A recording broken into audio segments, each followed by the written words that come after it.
I was wiping down a table when my coworker grabbed my arm tight. Oh God, not them again. I followed Arya's gaze to a woman and her kid walking toward the door. Just a regular mom and son. Nothing seemed off. But the moment they stepped inside, the entire staff scattered. Caleb ducked into the kitchen. Courtney pretended to be on the phone in the back. Even our manager Wade suddenly remembered he had paperwork to do in his office. Everyone had disappeared except me. I stood there confused. The mom didn't seem scary, just scrolling on her phone. The kid was maybe 8, wearing a superhero shirt. I seated them at a booth near the window and walked back to my coworkers peeking around corners. Oh God, you got their table, Arya said. Good luck, Chica. She walked away before I could ask what she meant.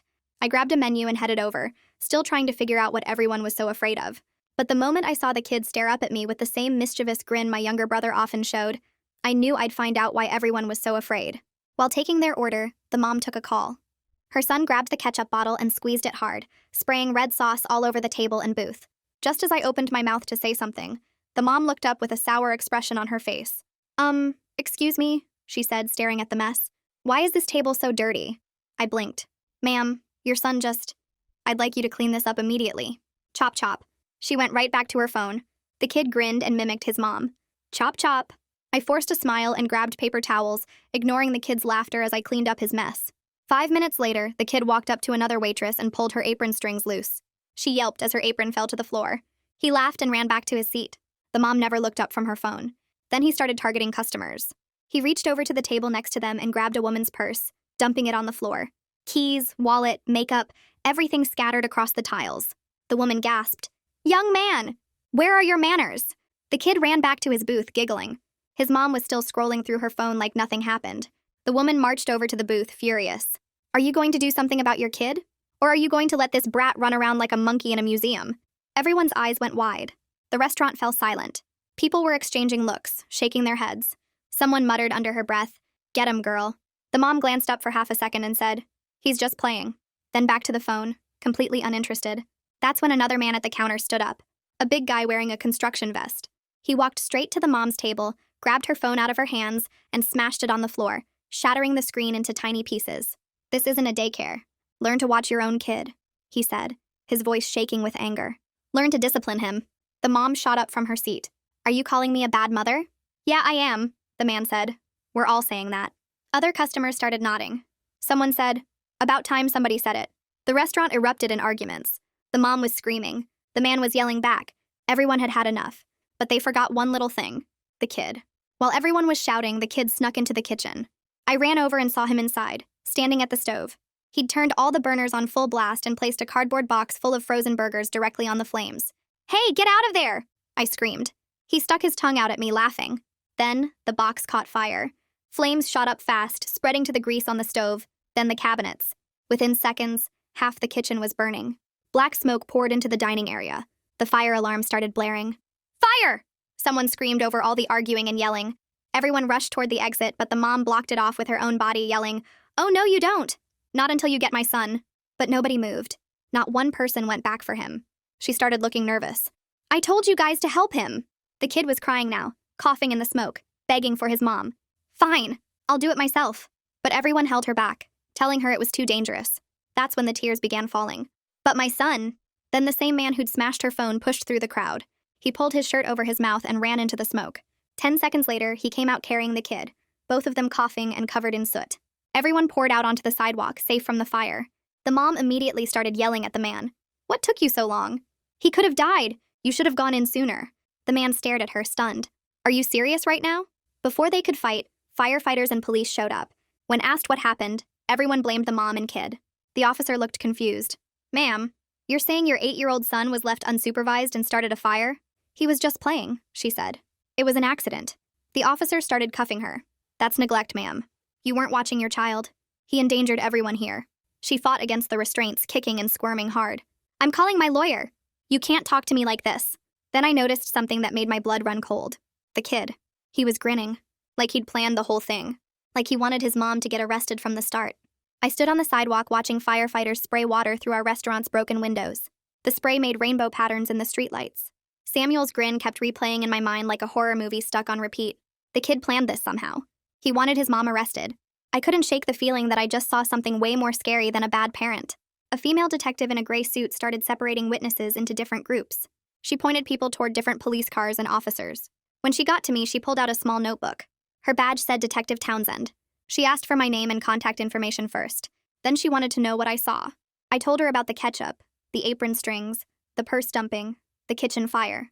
My voice shook when I got to the part about Samuel and the smoke. Detective Townsend wrote everything down without looking up. I hesitated before mentioning the grin. It sounded crazy even in my head, but I made myself say it anyway. I told her Samuel smiled after his mom got arrested, like he wanted it to happen. She wrote it down without any reaction on her face, but I saw her jaw get tight for just a second, like this detail confirmed something she was already thinking about. She asked me to walk through every single interaction from the moment they entered. I closed my eyes trying to remember. The way Samuel tested what he could get away with using the ketchup first. How he targeted other customers on purpose, not random. The way he kept looking at his mom to see if she'd notice anything. It all felt planned now. Calculated. I told Detective Townsend all of this, and she kept writing. Her pen moved fast across the page. She asked if Samuel seemed surprised when the fire started. I thought about it hard. No, he didn't look surprised at all. He looked excited. Across the parking lot, I heard Isaac Harper giving his statement to another officer. He was still covered in black soot from the smoke. His voice cracked when he described finding Samuel in the kitchen. He said he'd do it all again despite smashing that phone. The officer asked him why he broke the woman's phone, and Isaac's hands shook. He explained about the mom blocking the exit, about everyone being trapped, about the kid crying in the smoke. I realized this stranger risked his life while the rest of us just watched everything happen. We stood there safe while he ran into burning smoke for a kid he didn't even know. Detective Townsend closed her notebook and looked at me directly. She said I'd need to testify if this goes to trial. The words hit me like a truck. My statement could decide whether Samuel goes back to his mother or enters the system. I had no idea which choice was actually better for him. What if I said the wrong thing and he got hurt worse? What if my words put him somewhere even more dangerous? The weight of it pressed down on my chest, making it hard to breathe. Detective Townsend gave me her card and told me to call if I remembered anything else. Then she moved on to interview Caleb. I stood there holding her card and shaking hands. The restaurant was still smoking. Water poured out the front door, mixing with ash on the sidewalk. Aria found me around 2 a.m. when the police finally let us leave. My hands shook too hard to get my keys out of my pocket. She took them from me and said she'd drive. We got in her beat-up car that smelled like French fries and old coffee. She started driving toward my apartment without asking for directions. On the way, she admitted she'd been dealing with this family for 6 months. Every 2 weeks, they'd come in like clockwork. Samuel would cause problems, and the mom would ignore everything while scrolling her phone. Aria said it never got dangerous before tonight. Just annoying stuff. Broken crayons, spilled drinks, other customers complaining. But tonight was different. Tonight, he could have killed people. I asked why nobody reported them before, and Aria went quiet. She gripped the steering wheel tighter. Finally, she said we all just wanted them to be someone else's problem. Wade told us to deal with it and not make waves. Corporate wants good reviews, not complaints about kicking out customers. So we just avoided their table and hoped they'd go away. Aria's voice cracked when she said this. She dropped me off at my apartment, but I couldn't sleep. I kept seeing Samuel's face in my mind. That grin. I grabbed my laptop and started searching. Child psychology, parental neglect, why kids act out. I found articles about children who do bad things to escape homes where nobody pays attention to them. Some kids break rules hoping someone will finally notice and help. But the articles about kids who manipulate situations made me feel sick. Because Samuel's grin suggested something darker than just wanting help. It looked like he enjoyed watching his mom get arrested. Like he'd been planning it. My phone buzzed at 8 a.m. with a text from Wade. Emergency staff meeting at the coffee shop down the street. Our restaurant was a crime scene, so we couldn't meet there. I dragged myself out of bed and drove over. Wade looked terrible. Like he'd aged 10 years in one night. His eyes had dark circles under them and his hands wouldn't stop shaking. I realized he was scared of losing his job.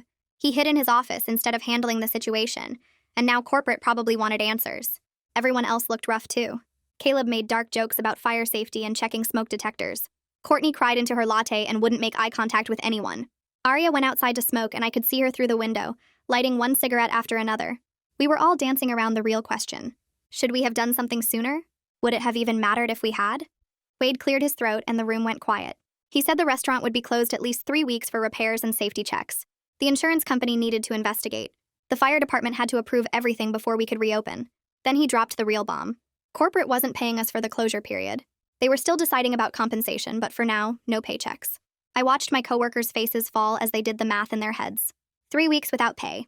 Rent due in 2 weeks. Car payments, phone bills, groceries, student loans. Caleb put his head in his hands. Courtney started crying harder. Aria came back inside and asked Wade to repeat what he just said. Like maybe she heard wrong. But she didn't hear wrong. We were all screwed. Wade said he was sorry about 50 times, but sorry doesn't pay bills. 2 days passed in a blur of police statements and insurance calls before Detective Townsend phoned me at home. She asked if I'd seen the family at the restaurant before that night, and I told her I'd only worked there 3 months, so I didn't know the regulars yet. She thanked me and said she'd be in touch, but something in her voice made my stomach twist. The way she paused before hanging up, like she was writing notes about my answer, made me think she wasn't just investigating one fire. She was building something bigger. I couldn't stop wondering what other incidents she'd found, what pattern she was putting together about Samuel and his mom. I ran into Isaac at the grocery store the next afternoon. He was standing in the cereal aisle staring at boxes like he couldn't remember what he came for. His eyes had dark circles under them and his hands shook when he grabbed a cart. I walked over and asked how he was doing. He looked at me for a second before recognizing me, then his whole face changed. He told me Zoe's lawyer called him yesterday with a deal. Drop the testimony against her and she won't press assault charges for smashing her phone. Keep talking to the cops and she'll make sure he goes to jail for destruction of property. I asked what he was going to do and he just shook his head. He said he saved that kid's life and now he might get arrested for it. The unfairness of it made me so angry I wanted to scream right there in the grocery store. We stood there in the cereal aisle not saying anything for a minute, both of us trapped in the mess that night created. Arthur Bell from Child Protective Services called me 3 days after the fire. He said he needed a witness statement about Samuel's behavior before the incident, specifically what I observed about his actions and his mother's response. I sat at my kitchen table trying to figure out how to explain what I saw without sounding crazy. How do you tell a professional that an 8-year-old's smile scared you? That he looked happy when the cops took his mom away? I stumbled through describing the ketchup incident, the purse dumping, the way he kept looking at his mom to see if she'd notice. But when I got to that grin after her arrest, I stopped talking. Arthur waited on the other end of the line, not rushing me. Finally, I just said it. The kid looked pleased. Like he wanted this to happen. Like he planned the whole thing. Arthur didn't laugh or tell me I was wrong. He just said that was helpful information and he appreciated my honesty. Then he told me Samuel was in temporary foster care while they did a full psychological evaluation. The kid's whole future depended on whether the adults looking at his case believed he was a victim of neglect or something more complicated. I asked what would happen to him, and Arthur said that was still being determined. They needed to understand his behavior patterns first, figure out if he was acting out from trauma or if something else was going on. After we hung up, I sat there feeling sick, because my description of that grin might be the thing that decides where Samuel ends up. My phone buzzed with a text from Aria later that evening. She said she gave a statement to CPS too, describing 6 months of incidents she'd witnessed. Samuel breaking plates in our play area, pushing another kid off the slide hard enough, the mom complained, stealing tips off tables while his own mom scrolled through her phone 3 feet away. Aria wrote that she felt terrible for not reporting it sooner, for just avoiding their table instead of calling someone. I texted back that I understood, even though I wasn't sure I did. How do you report a bad parent when the kid isn't covered in bruises? When it's just neglect and weird behavior that makes you uncomfortable? I wanted to tell Aria it wasn't her fault, but the words felt empty because maybe it was all our faults a little bit. Detective Townsend called me in for a follow-up interview 5 days after the fire. I drove to the police station and she led me to a small room with a table and 2 chairs. She spread out a stack of papers in front of me. Incident reports from 3 other restaurants in our chain across the city. I read through them slowly, my hands getting colder with each page. Same mother, same child, same pattern of behavior getting worse over 18 months. Samuel breaking things, hurting other kids, stealing from customers while Zoe ignored everything. Each location eventually banned them after enough complaints. One manager wrote that the mother threatened to sue for discrimination. Another wrote that the child seemed to enjoy making messes and watching staff clean them up. The dates showed they'd been doing this for a year and a half, moving from the restaurant to the restaurant as each one kicked them out. I stared at the reports feeling sick to my stomach. Our restaurant was the only one that let it go too far. The other places banned them after a few incidents, but Wade never did anything despite the complaints from staff and customers. I remembered Aria telling me about 6 months of problems with this family. 6 months of Wade hiding in his office while Samuel got worse and worse. The detective asked why we didn't ban them, and I told her the truth. Corporate pushes this customer is always right policy. Wade was scared of bad reviews and complaints to the main office, so he let it continue until a kid almost died and our kitchen burned.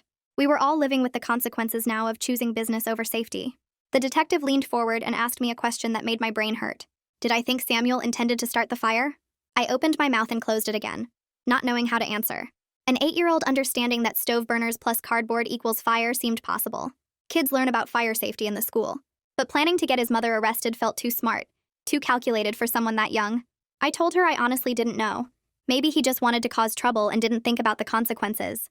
Or maybe that grin meant something darker. Maybe he knew exactly what would happen and wanted it. The detective wrote down my answer without showing any reaction, but I could tell this question mattered to her investigation. I met Caleb for coffee the next morning at the place down the street from our closed restaurant. He looked as rough as I felt. We ordered drinks and sat by the window, not really talking at first. Then he admitted he'd been having nightmares about the fire spreading faster, about the smoke filling the dining room before we could get everyone out, about finding someone who didn't make it. I told him I'd been having bad dreams too. We both avoided that table because we were scared of a difficult customer, of dealing with a mom who'd complained to corporate, of a kid who made our shifts harder. And now we were wondering if being cowards enabled something worse. If we'd spoken up sooner, reported the pattern, insisted Wade handle it, maybe none of this would have happened. Caleb stirred his coffee and said he kept thinking about all the times he ducked into the kitchen to avoid them. I said I kept thinking about seating them that night, about not refusing. I couldn't sleep that night. I lay in bed torturing myself with alternate scenarios. What if I'd insisted Wade take their table instead of me? What if I'd called CPS when Samuel dumped that woman's purse all over the floor? What if I'd been watching closer and noticed him going into the kitchen before he reached the stove? Each version played out in my head like a movie where I made better choices, where I was braver, where the fire never happened. But I knew what I was really doing. Looking for a version of events where I wasn't partially responsible for a kid almost dying, where I could tell myself I did everything right. That version didn't exist, though. I made choices that night and in the months before. We all did. And now we had to live with what those choices led to. 2 days later, Wade called an emergency staff meeting at the coffee shop down the street since our restaurant was still a crime scene. Everyone showed up looking rough. Caleb had dark circles under his eyes. Arya kept checking her phone nervously. Wade stood at the head of the table and cleared his throat. He told us corporate was sending an investigator to review the incident and our response protocols. The room went silent. Someone muttered about getting fired. Wade kept talking about cooperating fully with the investigation and representing the company professionally.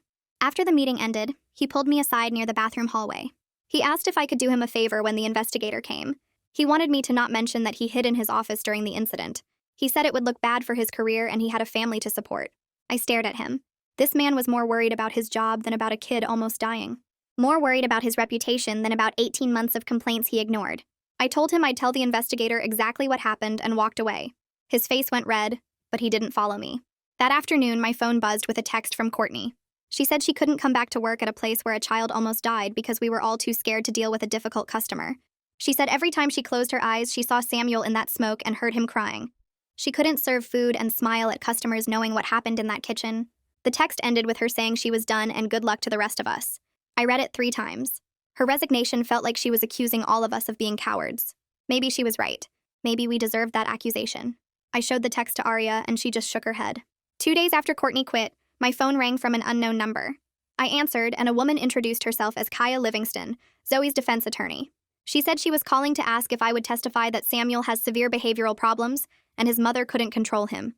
She wanted me to say the fire was Samuel's fault because he was impossible to manage. She kept talking about how Zoe was overwhelmed and needed support, not prosecution. I interrupted her and said I wasn't interested in blaming an 8-year-old for his mother's neglect. She tried to convince me that helping Zoe would help Samuel too. I told her no and hung up. My hands were shaking so hard I had to put the phone down on the counter. The anger hit me in waves. This lawyer wanted me to destroy a kid to save his neglectful mother. Arthur Bell called me 3 days later with more questions. He said the psychological evaluation revealed some disturbing things about Samuel's understanding of consequences. He asked if Samuel seemed aware that fire was dangerous when I saw him at the stove. He asked if Samuel looked surprised when the flames appeared, or if he looked satisfied. I closed my eyes and remembered that calculating grin after his mother got arrested. I told Arthur that Samuel definitely knew what stove burners do. He knew cardboard would burn. The question was whether he understood how bad the fire would get, or if he just wanted to cause trouble. Arthur wrote down my answer and thanked me. He said the evaluation would determine Samuel's placement, and they needed to understand his mental state that night.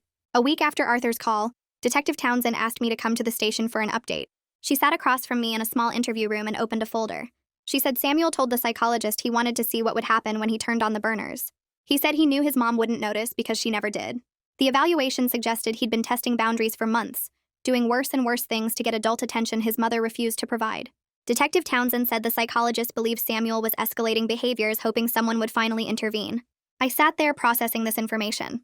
An 8-year-old so desperate for attention that he started a fire. So neglected that causing chaos felt like his only option. The detective closed the folder and said the evaluation would be used in court to determine custody. I couldn't stop replaying the incident after that conversation. I lay awake at night questioning every choice I made. I called a therapist the next morning and got an appointment for that afternoon. The therapist listened to my whole story without interrupting. Then she asked if I was angry at Samuel or his mother. I opened my mouth to say his mother but stopped. I realized I was mad at both of them. Mad at Samuel for starting the fire. Mad at Zoe for ignoring her son for 18 months. Mad at myself for not reporting the pattern sooner. Mad at a system that let this family spiral without intervention. The therapist nodded and said anger at complex situations often gets directed at multiple targets. She said I needed to separate what I could control from what I couldn't. Arya texted me 2 days after my therapy appointment asking if we could meet. We sat at a park bench near her apartment and she pulled out printed articles from her bag. She said she'd been researching childhood trauma and neglect, trying to understand how an 8-year-old becomes manipulative enough to engineer his mother's arrest. She showed me article after article about children who act out desperately seeking structure and boundaries their parents won't provide. Kids who test limits harder and harder hoping an adult will finally step in and create safety. Samuel's behavior suddenly made horrible sense. He wasn't evil. He was drowning, and setting fires was his way of screaming for help. 3 weeks after the incident, the preliminary hearing happened at the county courthouse. I sat in the gallery watching Kaya Livingston stand up to make her opening argument. She painted Zoe as a struggling single mother overwhelmed by a child with severe behavioral disorders. She described Samuel's incidents across multiple restaurants as evidence of his uncontrollable nature. She talked about inadequate mental health resources for families dealing with difficult children. She made it sound like Zoe was a victim of circumstances beyond her control. She never mentioned the phone, never mentioned 18 months of documented complaints, never mentioned the pattern of Zoe's complete indifference while Samuel acted out. The prosecutor objected several times, but Kaya kept pushing her narrative. I wanted to stand up and scream that she was lying. When Zoe took the witness stand, she started crying immediately. She talked about how hard it was to raise Samuel alone after his father left. She said his behavioral issues started after the divorce, and she'd tried everything to help him. She described feeling overwhelmed and scared of her own son. She made herself sound like a frightened parent doing her best in impossible circumstances. She never once mentioned scrolling through her phone while Samuel dumped purses and pulled apron strings. Never mentioned ignoring every complaint from the restaurant staff. Never mentioned the 18 months of incidents that she dismissed as him just playing. The judge listened without expression while Zoe sobbed through her testimony. Then Isaac took the stand to testify about the rescue. He described seeing the smoke and hearing Samuel crying. He talked about pulling his shirt over his mouth and running into the kitchen. He said Samuel was small and terrified in his arms when he carried him out. Kaya stood up for cross-examination and her whole tone changed. She asked Isaac why he smashed Zoe's phone. She suggested he had anger management issues and a violent temper. She asked if he often destroyed other people's property when upset. Isaac tried to explain that he smashed the phone because Zoe needed to pay attention to the emergency. Kaya cut him off and asked if he thought violence was an appropriate response to frustration. She twisted his heroic action into evidence of dangerous temperament. I watched Isaac struggle to defend himself while this lawyer made him sound unstable. The injustice of it made my chest tight. This man saved a child's life and now he was attacked for it. I wanted to scream at Kaya that she was wrong, that Isaac was a hero and Zoe was the one who endangered everyone. But I sat there silent in the gallery while the hearing continued. The judge cleared his throat and everyone in the courtroom went quiet. He looked at the papers in front of him and then at Zoe. He said the court needed to do a full investigation before making any decisions about custody. Samuel would stay in foster care for at least another month while they looked into everything. Maybe longer. I watched Zoe's face when he said this. For just a second, before she remembered people were watching, she looked relieved. Not upset or scared. Relieved. Like she was actually glad someone else would be dealing with Samuel for a while. Then she caught herself and started crying again. But I'd seen it. That flash of relief before the tears. It made my stomach hurt. 3 weeks later, Wade called a staff meeting at the restaurant. We gathered in the dining room surrounded by the smell of fresh paint and new kitchen equipment. Everything looked clean and fixed, like the fire never happened. Wade stood by the host stand, avoiding eye contact with everyone. He said corporate decided they wouldn't pay us for the 3 weeks we were closed. Something about it being an incident caused by customer behavior, not a workplace accident. I watched Arya's face go pale. Caleb stared at the floor. Everyone started doing math in their heads, calculating how far behind they were on rent and bills. Wade kept talking about being grateful we still had jobs, but nobody was listening anymore. We were all thinking about overdue payments and empty bank accounts. The first shift back felt completely wrong. I kept glancing at the kitchen, remembering the flames and smoke. Every time I walked past the stove, my chest got tight. Arya was jumpy too, spinning around fast whenever someone came near her. When a family with a toddler sat down and the kids started throwing crackers on the floor, Arya walked over with her jaw clenched. She told the mom pretty sharply that she needed to control her child. The woman's eyes went wide. She started complaining loudly about our terrible service and how she'd never been spoken to like that before. Wade rushed over and apologized, smoothing everything over while shooting Arya a look. After the family left, he pulled Arya aside and told her she needed to take a break in the back. She went without arguing, and I saw her hands shaking as she walked away. Later that shift, I got a table with a family. Mom, Dad, and a boy who looked about 8. Same age as Samuel. I brought them menus and water, but I couldn't stop watching the kid. Looking for signs. Was he testing boundaries? Was his mom paying attention? The boy colored on his kid's menu quietly while his parents talked. Normal stuff. But I kept staring, analyzing every small movement. The mom noticed me watching, and her smile faded. She asked if something was wrong. I snapped out of it and said no. Everything was fine and walked away fast. My face felt hot. I realized this was going to happen with every difficult child now. I'd see Samuel in all of them. Detective Townsend came in during the dinner rush and sat at the counter. I brought her coffee and she thanked me, then said she had an update about the investigation. She told me they'd found out Zoe had been reported to CPS twice before by Samuel's school. Teachers had noticed bruises, watched him acting out, seen his clothes were dirty and too small. Both times, CPS looked into it and closed the cases after quick investigations. Not enough evidence. The system had chances to help Samuel and didn't. Detective Townsend said this quietly, like she was tired. I stood there holding the coffee pot, feeling sick. The system failed him long before we did, but knowing that didn't make me feel better about my own part in it. About avoiding that table because I didn't want to deal with a difficult customer. I called Bonnie Fitzpatrick's office the next day and scheduled an appointment. I needed to understand what I'd seen that night, what Samuel's behavior meant. The appointment was 2 days later in a small office with kids' drawings on the walls. Bonnie was maybe 50, with gray hair and kind eyes. I told her about the fire and Samuel's grin afterward, about how it seemed like he'd planned the whole thing. She listened without interrupting. Then she explained that kids raised with severe neglect sometimes learn manipulative behaviors as survival tools. They test adults over and over, pushing boundaries, trying to find someone who will finally step in and provide structure, someone who will actually parent them. She said it wasn't evil or calculated the way adults manipulate. It was a child's desperate attempt to force intervention when every normal cry for help were ignored. Bonnie leaned forward and said something that made me rethink everything. She said Samuel's grin after his mom got arrested probably wasn't about winning or being pleased with chaos. It was relief. He'd been escalating his behavior for months, maybe longer, trying to make adults notice how bad things were, trying to force someone to finally take action. The arrest meant adults were taking his situation seriously for the first time. That grin was relief that someone was finally doing something. I sat in her office after she explained this, feeling like I needed to process the whole incident from the beginning. Everything I thought I understood was wrong. Samuel wasn't some evil kid who wanted to hurt people. He was a neglected child who'd run out of ways to ask for help. Arthur Bell called me a week later with an update. He said Samuel was doing really well in foster care. The foster parents had clear rules and gave him steady attention. They set boundaries and followed through with consequences.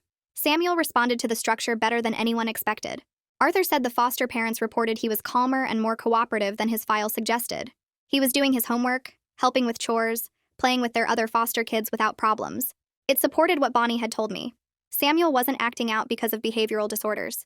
He was acting out because his mom never gave him structure or attention. He was thriving now that someone finally was. I met Aria for coffee after work and told her everything Bonnie explained. We sat in a corner booth and I watched her face change as I talked. She admitted she felt less angry at Samuel now, more angry at every adult who'd seen the pattern and did nothing. At the teachers who reported to CPS and then watched the cases close. At the other restaurants that just banned them instead of calling authorities. At Wade for hiding in his office. At us for avoiding the table. We were both struggling with the same thing. We'd been part of that group of adults who saw a child in trouble and chose our own comfort over helping him. We'd prioritized not dealing with a difficult customer over a kid's safety. Aria's eyes filled with tears and she said she didn't know how to be okay with that. My phone rang while I was getting ready for bed that night. Isaac. His voice sounded stressed and angry.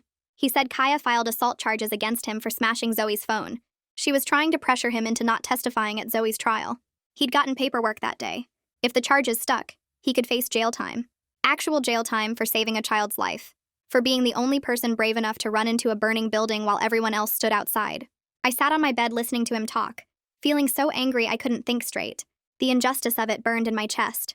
This man was a hero and now he was punished for it. Zoe's lawyer was twisting his heroic action into a crime, using the legal system to silence him. Isaac asked what he should do and I didn't have an answer. I just told him I was sorry and that it wasn't fair. But fair didn't seem to matter much anymore. I spent the next morning researching victims' rights organizations online, scrolling through website after website until I found one Bonnie had mentioned during our session. I called them and explained Isaac's situation, how he'd saved a child from a fire and now faced assault charges for smashing the mother's phone. The woman on the phone listened quietly, and then connected me with a lawyer named Landon Moore, who specialized in defending Good Samaritans. I gave Isaac his contact information that afternoon and he called Landon right away. Landon explained that the assault charges were just a scare tactic, an intimidation move by Zoe's lawyer to pressure Isaac into staying quiet at her trial. He said the charges probably wouldn't stick given what Isaac had done, but he'd still have to go through the whole legal process, show up for hearings, deal with the stress of it all. Isaac sounded relieved when he called me back, but I could hear the exhaustion in his voice. He was tired of being punished for doing the right thing. Wade called another staff meeting 2 weeks later, and I knew something was wrong the moment I walked into the coffee shop and saw his face. He looked pale and defeated, slumped in his chair like someone had knocked the life out of him. Corporate had demoted him for how he'd handled the incident, for hiding in his office while a child nearly died in our kitchen. A new manager was transferring in from another location, someone with strict protocols about customer behavior and staff safety. Part of me felt good about it, like finally someone was taking responsibility for what happened. But mostly I just felt tired. Everyone kept trying to figure out who to blame instead of actually fixing the problems that let it happen in the first place. Arya squeezed my hand under the table, and I realized she felt the same way. The new manager started the following Monday. Her name was Jana, and she was all business from the first minute. She gathered us in the dining room before opening and laid out new rules. Any customer causing problems got one warning, then we'd ask them to leave. Any child left unsupervised, we'd notify the parent immediately and document it. If the behavior continued, we'd call authorities. She made it clear that staff safety mattered more than keeping difficult customers happy, and I watched my coworkers' faces relax slightly as she spoke. Jana also announced mandatory training sessions on recognizing child neglect and abuse, starting that week. I signed up for the first available slot, wanting to understand what I should have noticed sooner. The training happened 3 days later in a conference room at the corporate office downtown. I sat between Arya and Caleb, watching a presentation that described exactly what I'd witnessed with Samuel and Zoe. The trainer, a woman from social services, showed us warning signs of family problems. A parent constantly distracted by their phone while their child acted out. A child testing boundaries without any response from the adult. Escalating behaviors that suggested a kid was desperate for attention or structure. She emphasized that restaurant workers often saw these patterns before anyone else, that we spent hours watching families interact in ways teachers and doctors never did. We had a responsibility to report our concerns to authorities when we noticed something wrong. I thought about all those times I'd avoided Samuel's table, how I'd chosen my own comfort over a child's safety, and my stomach twisted with guilt. 2 months crawled by before Samuel's custody hearing finally arrived. I got a letter in the mail telling me to appear in court to testify about what I'd observed. The morning of the hearing, I put on my nicest clothes and drove downtown to the courthouse, my hands shaking on the steering wheel. I'd never testified in court before, never been part of something this serious. Inside the courtroom, I spotted Arthur Bell sitting near the front, and he gave me a small nod. Then I saw Samuel. He sat between 2 adults I didn't recognize, probably his foster parents, wearing clothes that actually fit him properly. He looked so small in that big courtroom chair, scared and uncertain. Something broke inside my chest watching him. This was just a kid who'd needed help and gotten chaos instead. A kid who'd been so desperate for someone to notice his situation that he'd set a fire to force intervention. When they called me to the witness stand, I walked up on shaky legs and took my seat. The prosecutor asked me to describe what I'd seen the night of the fire, and I told the truth. I described Samuel's behavior honestly, including that disturbing grin after his mother got arrested. But I also testified about the 18 months of documented incidents Arya had told me about, the pattern showing Zoe's complete lack of supervision across multiple restaurants. I explained how Samuel had tested boundaries constantly, how his mom had never looked up from her phone, how he'd escalated his behavior like he was trying to get someone, anyone, to pay attention. Kaya stood up for cross-examination and immediately tried to twist my words. She asked if I thought Samuel was dangerous, if his behavior suggested mental problems, if I believed he'd intended to hurt people with the fire. I could see what she was doing, trying to paint Samuel as the problem instead of focusing on Zoe's neglect. But the prosecutor objected and redirected the questions back to Zoe's failure to supervise her son across multiple establishments over many months. After I finished testifying, they dismissed me from the courtroom. I waited in the hallway outside, too nervous to leave. Arthur found me an hour later and told me what happened in the judge's chambers. Samuel had testified privately, and he'd admitted knowing the stove would cause problems when he turned it on. He'd told the judge he was tired of his mom ignoring him, tired of nobody noticing how bad things were at home, tired of feeling invisible. He'd wanted someone to finally do something, to make the situation change somehow. Arthur's voice got quiet when he described the judge's reaction. Her face had shifted from stern to heartbroken as Samuel spoke, because an 8-year-old shouldn't have to set a fire to get adults to pay attention to his suffering. She'd called a recess right after his testimony, and came back looking like she'd been crying in her chambers. They called me back for more cross-examination after lunch. Kaya asked again if I thought Samuel was dangerous, if I'd feel safe serving him in the restaurant again. I looked at this lawyer trying to demonize a neglected child to excuse his mother's failures, and something inside me snapped. I told her honestly that yes, Samuel had scared me that night. His grin had made my blood run cold, but his mother's complete indifference had scared me so much more. A child acting out for attention was fixable with proper care and structure. A parent who couldn't look up from their phone while their kid set fires was the real danger. The prosecutor asked me one final question. Did I regret not intervening sooner? My throat got tight and my voice cracked when I answered. Yes. I regretted it every single day. We all did. The entire staff wished we'd reported the pattern instead of just avoiding their table, instead of prioritizing our own comfort over a child's safety. We'd failed Samuel by choosing not to deal with a difficult customer, and I'd carry that guilt for the rest of my life. I saw several people in the courtroom nodding as I spoke, understanding spreading across their faces. Isaac testified after me and I stayed to watch. He described rescuing Samuel from the fire, and he got emotional talking about how small the boy had felt in his arms, how Samuel had been crying for his mother even after everything she'd failed to do for him. Kaya tried her cross-examination about the phone smashing, suggesting Isaac was violent and unstable. But it fell completely flat when Isaac explained calmly that he'd acted to stop a woman from blocking the emergency exit while her son was trapped in a burning building. He'd smashed her phone because she wouldn't move, wouldn't let people escape, wouldn't go help her own child. The judge's expression made it clear she understood exactly what kind of mother Zoe was. The jury went to deliberate and we all got sent to the courthouse hallway to wait. I sat on a hard wooden bench with Arya on my left, Caleb on my right, and Isaac standing against the wall across from us. Nobody talked much. What was there to say? We'd spent 2 months replaying that night in our heads, questioning every choice we made, wondering if we could have stopped it before Samuel felt desperate enough to light a fire. The guilt sat heavy in my chest, mixing with anger at Zoe for being so checked out, confusion about Samuel's grin, and this overwhelming sense that we'd all failed a kid who needed help. Arya checked her phone every few minutes even though we knew the jury would take hours. Caleb kept bouncing his knee up and down, staring at the floor. Isaac looked exhausted, dark circles under his eyes from months of legal stress. We were just 4 people who'd witnessed something terrible and now had to live with it forever. 6 hours felt like 6 years. People walked past us in the hallway, lawyers and families and court staff, all of them going about their normal days while we sat there frozen in time. Around hour 4, Arya went to get coffee and came back with cups for everyone. We drank it without tasting it. Finally, a court officer came out and told us the jury had reached a verdict. My stomach dropped. We filed back into the courtroom and I couldn't look at Zoe sitting at the defense table with Kaya. The jury foreman stood up and read the verdict. Guilty on child neglect. Guilty on reckless endangerment. Zoe's face went pale and she grabbed Kaya's arm, but her lawyer just shook her head. The judge sentenced her to 2 years supervised probation with mandatory parenting classes. She'd only get supervised visitation with Samuel, and he was placed with his current foster family long-term, with possibility of reunification after Zoe completed all her requirements. It felt like the least bad option in a situation where there were no good outcomes. Samuel needed stability and structure, things Zoe had never provided, but splitting up a family still felt heavy and sad. Zoe started crying and saying it wasn't fair, that Samuel was her son, but the judge's expression stayed firm. Outside the courthouse, Isaac looked relieved but also drained. He told me his lawyer thought the assault charges would get dropped now that Zoe was convicted, but he still had to wait for the prosecutor to make that decision. I hugged him and told him it would work out, even though I wasn't sure of anything anymore. The following week, Isaac called me while I was at home folding laundry. I almost didn't answer because I was tired and didn't want to talk about the trial anymore, but something made me pick up and I heard him crying on the other end. The prosecutor had declined to pursue the assault charges, citing his heroic actions and Zoe's obvious intimidation tactics. He kept saying thank you over and over, his voice cracking with relief. I realized he'd been carrying so much stress for months while the rest of us focused on Zoe and Samuel's situation. He'd saved a kid's life and then got threatened with jail time for it. The injustice of that made me angry all over again. We talked for 20 minutes and he told me he'd been having nightmares about going to prison, about losing his job, about his whole life falling apart because he did the right thing. I listened and let him get it all out, this man I barely knew who'd become part of my life through shared trauma. A few days later, Arthur Bell called with an update about Samuel. He was continuing to improve in foster care and had started therapy to process the neglect and his own role in the fire.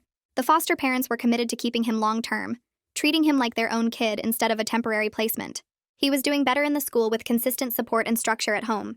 Arthur's voice sounded hopeful when he described Samuel's progress, and I felt some of the weight lift off my chest. Maybe this outcome, messy and complicated as it was, would actually help him. But I was still struggling with my own stuff.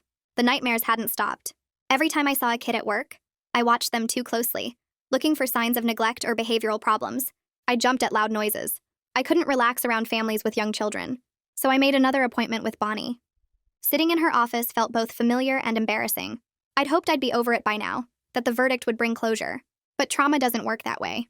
Bonnie listened while I described the nightmares, the hypervigilance, the way I couldn't stop replaying that night and changing details in my head.